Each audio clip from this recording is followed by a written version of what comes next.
অনেকদিন ঘরে বন্দি মন আর চাইছে না ঘরে থাকতে, তাই একটু বেড়ানোর টানে বেরিয়ে পড়লাম একাই। গন্তব্য উত্তর 24 পরগনার দত্তপুকুরের এক গ্রাম। আমার সাথে আপনারাও দেখবেন এক অপরূপ মৃৎশিল্পের গ্রাম, চালতাবেড়িয়া পালপাড়া।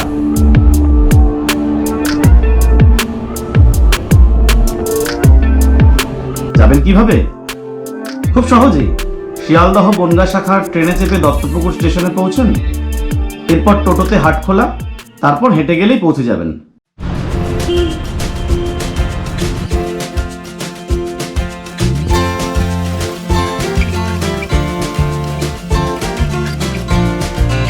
যারা বাইকে বা গাড়িতে আসতে চান তারা বারাসত থেকে যশোর রোড ধরে উত্তরে গেলেই মিনিট 10কেই পৌঁছে যাবেন। রাস্তার দুধারে অজস্র শিল্পকর্ম অপেক্ষায় আছে আপনাদের। দত্তপুকুর হাটখোলার কাছে একটি পালপাড়ায় আপনাদের খুব সুন্দর সুন্দর মাটির শিল্পকর্ম এখানে হয়, সেটা আপনারা দেখতে পাবেন। সঙ্গে আমার রয়েছে আমার বন্ধু ফিরোজ। আপনারা সবাই এই কৃষ্ণনগরের নাম শুনেছেন, সারা বিশ্ব জুড়ে যে জায়গাটার খ্যাতি আছে মৃৎশিল্পের জন্য, কিন্তু অনেকেই হয়তো জানেন না যে দত্তপুকুরেও কিন্তু আমাদের কলকাতার খুব কাছেই একটা খুব দারুণ জনপ্রিয় স্পট আছে। এটা অনেকের কাছে পরিচিত নয়, কিন্তু আপনারা দেখুন আমার সঙ্গে ঘুরে এখানে কত সুন্দর সুন্দর মৃৎশিল্প হচ্ছে এবং শিল্পীরা তাদের কাজ করছে। ধরুন আপনাদের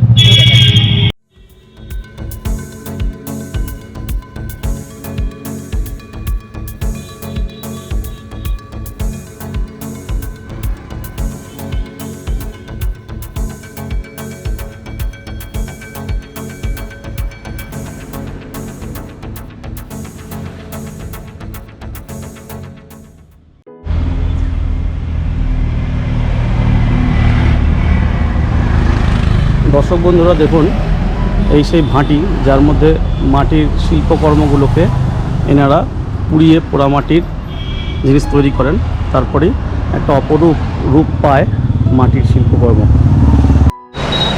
দেখুন বন্ধুরা, এখানে কিভাবে মাটির চাকে একজন শিল্পী তার অসাধারণ শিল্প নৈপুণ্যকে কাজে লাগিয়ে মাটি থেকে বিভিন্ন উৎকর্ষের শিল্প গড়ে তুলছেন।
এখানে দেখতেই পাচ্ছেন বন্ধুরা, এখানে নানা রকম ঘর সাজানোর সুন্দর সুন্দর মাটির জিনিস আপনারা নিয়ে যেতে পারেন, আপনাদের ঘরকে রঙিন করে তুলতে পারেন।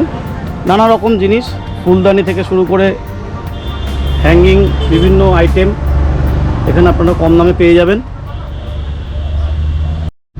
এখানে চা পানের সামগ্রী থেকে বিভিন্ন দেবদেবীর মূর্তি সুন্দর সুন্দর আপনারা পেয়ে যাবেন। চালতাবেড়িয়া পালপাড়ায় আছি। এখানে যে দোকানটিতে রয়েছি, এখানে দেখতে পাচ্ছি বিভিন্ন ধরনের জিনিস রয়েছে।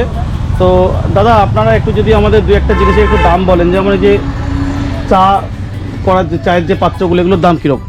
এইগুলো দাদা আছে 6টা কাপ 280 টাকা, আপনার মাইক্রোওভেনে ইউজ করতে পারবেন। আচ্ছা, এটা উনি বলছেন 6টা কাপ 280 টাকা, এটা মাইক্রো ওভেন প্রুফ। আচ্ছা, এই যে আছে 6টা কাপ, এই সেটটার দাম আপনার 240 টাকা। দেখুন খুব সুন্দর চায়ের কাপ, ঘর সাজানোর জন্য তো অবশ্যই সুন্দর, এবং এর মধ্যে শিল্প নৈপুণ্য যথেষ্ট পরিমাণেই রয়েছে। এছাড়া দেখতে পাচ্ছি এগুলো বোধহয় জলের বোতল।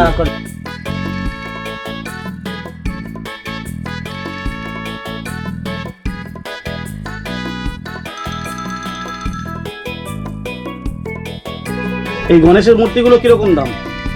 এইগুলো ধরুন এই 170 টাকা, এই আবার কোনোটা 100 টাকা আছে। হ্যাঁ, আচ্ছা, 100 টাকা থেকে 200 টাকার মধ্যেই আপনারা নানা রকমের সুন্দর সুন্দর গণেশের মূর্তি আপনারা এখানে পেয়ে যাবেন। লক্ষ্মী গণেশ বা অন্যান্য নানা রকম দেবদেবী। এই সেটটার দাম 350 টাকা। দেখুন কি সুন্দর দুর্দান্ত একটি লক্ষ্মী গণেশের মূর্তির সেট। আপনারা এখানে আসবেন, কম দামে অনেক রকম জিনিস পাবেন।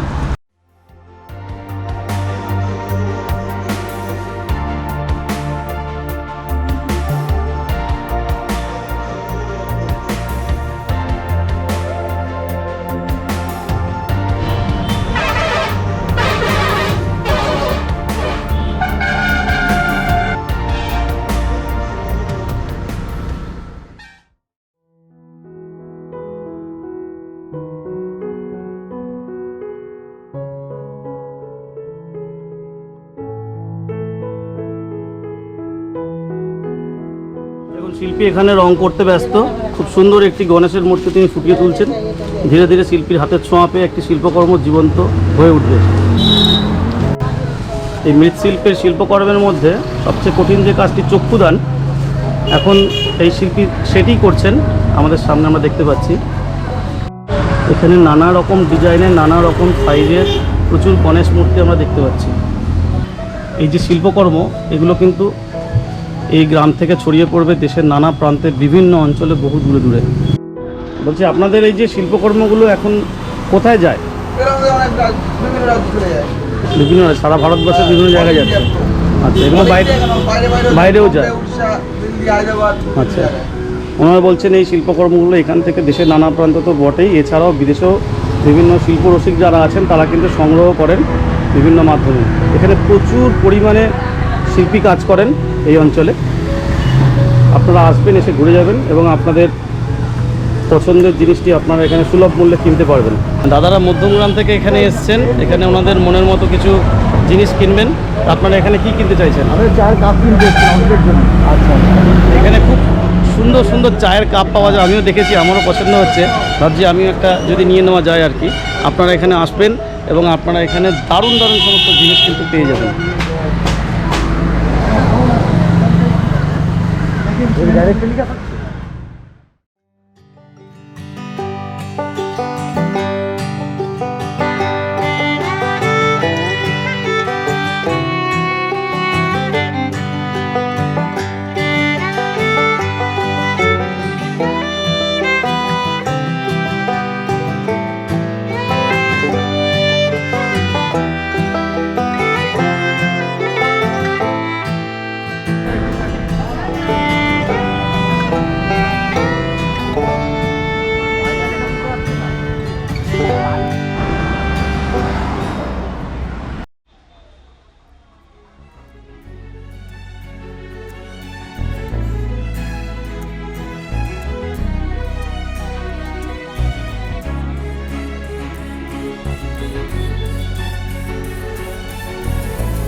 শিল্পের কারখানায় শিল্প গড়ে উঠছে। এখানে বিভিন্ন শিল্পীরা কাজ করছেন।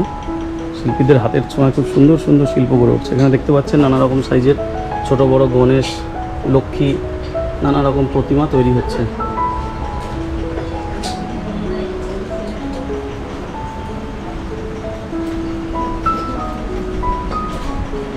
কোনো জায়গায় কাজ হচ্ছে, কোনো জায়গায় শিল্পীরা রং করছেন। এগুলো কী রং হচ্ছে? আচ্ছা, ডিস্টেম্পার হচ্ছেন।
এবং মাটির তাল থেকে এনারা মাটির বিভিন্ন পাত্র তৈরি করছেন।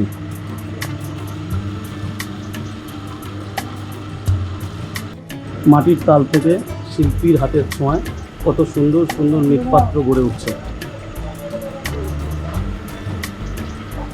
এখানে সবাই শিল্পী। দাদা, আপনার নাম? বিনোদ পাল। আপনি এটা কি তৈরি করছেন? বাটি। আচ্ছা, এখানে মাটির বাটি তৈরি হচ্ছে। এই বাটিগুলোই কিসে কাজে লাগে? ফেলনি খায়, তারপর নানা রকম কাজে ব্যবহার হয়। মিষ্টি খায়। এটা কি তৈরি করছেন আপনি? জাস্ট মাটিটা মুড়ে চিনি দিয়ে তারপর যদি থাকে তো কোনো অসুবিধা হবে না। আচ্ছা, তিনি শিল্পী যিনি তৈরি করছেন তার আগে মাটিটাকে একটু প্রিপারেশন করে দিচ্ছেন, কোনো কাঁকড় টাকড় যাতে না থাকে, একদম মসৃণ করে দিচ্ছেন উনি।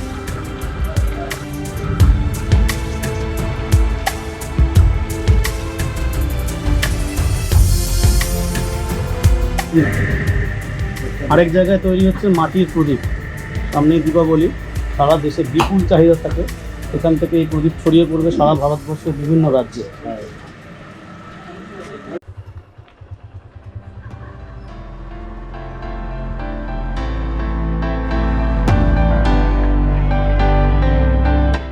দাদা, এগুলো কি তৈরি করছেন? হচ্ছে লক্ষ্মী।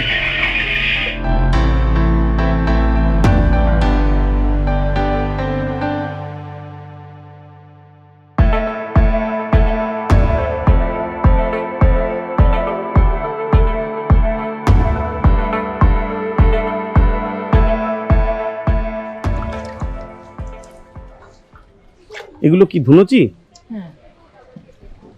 দেখুন বন্ধুরা, এগুলো হচ্ছে ধুনুচি। পুজোর সময় যে ধুনুচি নাচ হয়, সেই ধুনুচি নাচের জন্য এই পাত্রগুলি ব্যবহার করা হয় মাটির। কত সুন্দর ওনারা রং করছেন, রং করে আবার সেগুলো শুকোতে দিচ্ছেন।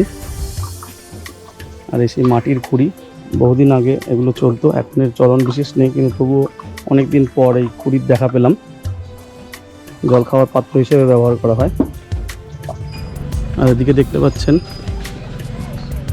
মাটির পাত্র পোড়ানোর যে ফার্নেস। দাদা, আপনারা এটাকে কি বলেন? কি ঘর? বাটি ঘর। ধরো এখানে ছোট ঘরের মধ্যে বিভিন্ন পাত্র তৈরি হচ্ছে। এখানে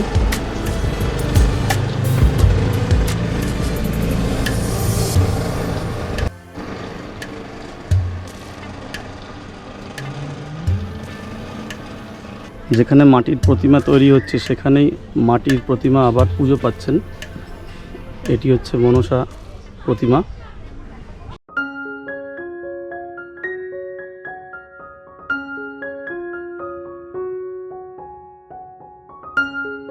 যেতে যেতে পথের ধারে একটা খুব সুন্দর চায়ের স্টল দেখতে পেলাম, তাই একটু দাঁড়ালাম। খুব সুন্দর দেখতে মাটির পাত্রে ওনারা এখানে চা সার্ভ করছেন। দেখে অবশ্যই আপনাদের চা খেতে ইচ্ছা করবে। দেখুন কত সুন্দর।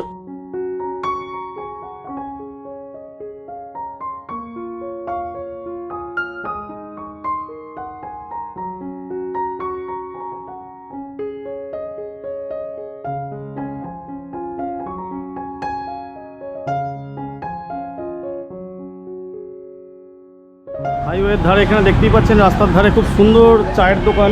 একটি না, অনেকগুলি আছে। প্রত্যেকটি দোকানই বেশ নজর কাড়া এবং এখানে খুব সুন্দর করে সাজানো গোছানো রয়েছে। এখানে বিভিন্ন জায়গা থেকে যারা অতিথিরা আসছেন তারা এখানে চা বা অন্যান্য টিফিন যা আছে তারা সেটা নিচ্ছেন। আপনাদের এখানে আসলে খুব ভালো লাগবে। বিভিন্ন জিনিস এখানে পাওয়া যায়, দেখতেই পাচ্ছেন। কেশর মালাই চা, স্পেশাল চা।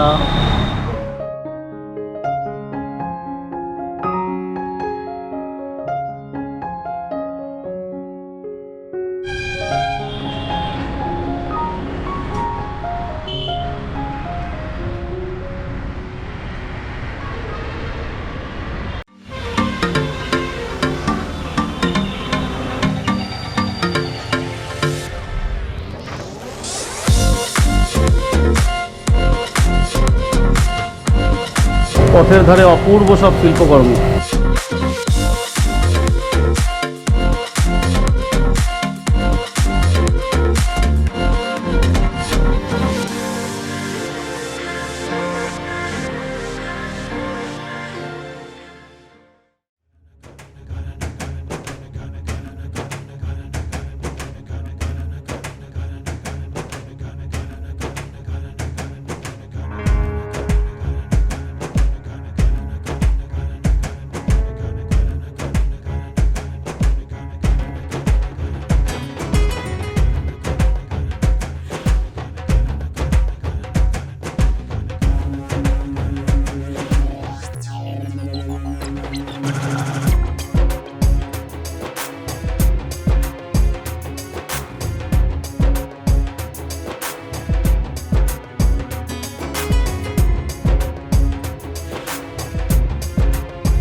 দেখুন বন্ধুরা, প্লাস্টার অফ প্যারিস, মাটি এগুলি দিয়ে এই শিল্পীরা প্রথমে একটি মূর্তি তৈরি করে নেন, তারপর সেটি থেকে ছাঁচ তৈরি করা হয়, তারপর সেখান থেকে বিভিন্ন মডেলের কপি করা হয়। দেখুন কত নিখুঁত কাজ শিল্পীরা করেছেন।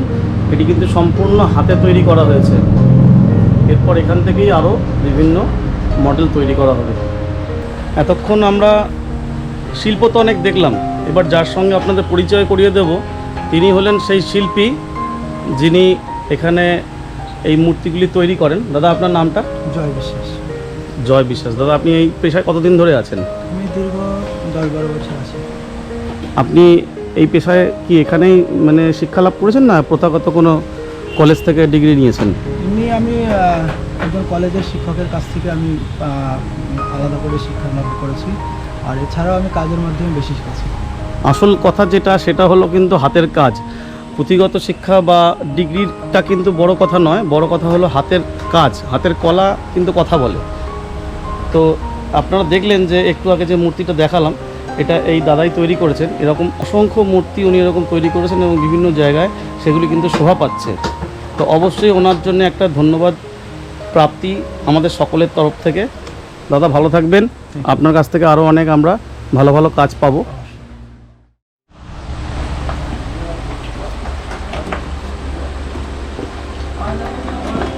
এইগুলি কি নানা রকম ছাঁচ তো এইভাবে তৈরি করা হয়? এটা অলরেডি তৈরি হচ্ছে, হয়ে গেছে, মাল এটার মালটা এখনই বেরোবে তো, এখন নাটবল্টু খুলছে, নাটবল্টু খোলা হয়ে গেল, নাটবল্টু খুলছে, তাহলে আপনারা দেখতে পাবেন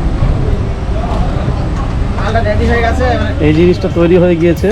এবার ধীরে ধীরে ধীরে ধীরে এটা কিসে, শিবের মূর্তি? হ্যাঁ, শিব। এটা কেদারনাথ যে শিব আছে সেই শিবের মূর্তি। এটা অ্যাকচুয়ালি বিদেশে যায়। কেদারনাথের শিবের অনুকরণে এখানে একটি শিব এখন তৈরি হচ্ছে। কিছুদিন বাদে এই শিল্পকর্মটি বিদেশের মাটিতে শোভা পাবে। আমাদের বাঙালির শিল্প, বাংলার শিল্প বিদেশকে আলোকিত করবে। এভাবেই আরও দূর দূরান্তে ছড়িয়ে পড়ুক এখানকার শিল্প।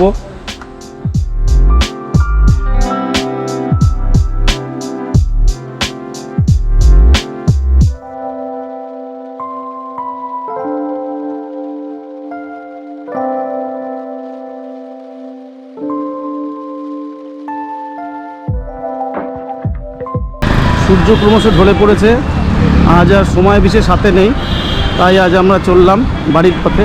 অন্য কোনো একদিন আবার আসবো আপনাদের সাথে, অন্য কোনো জায়গায়, অন্য কোনো ব্লগে। আপনারা সঙ্গে থাকবেন।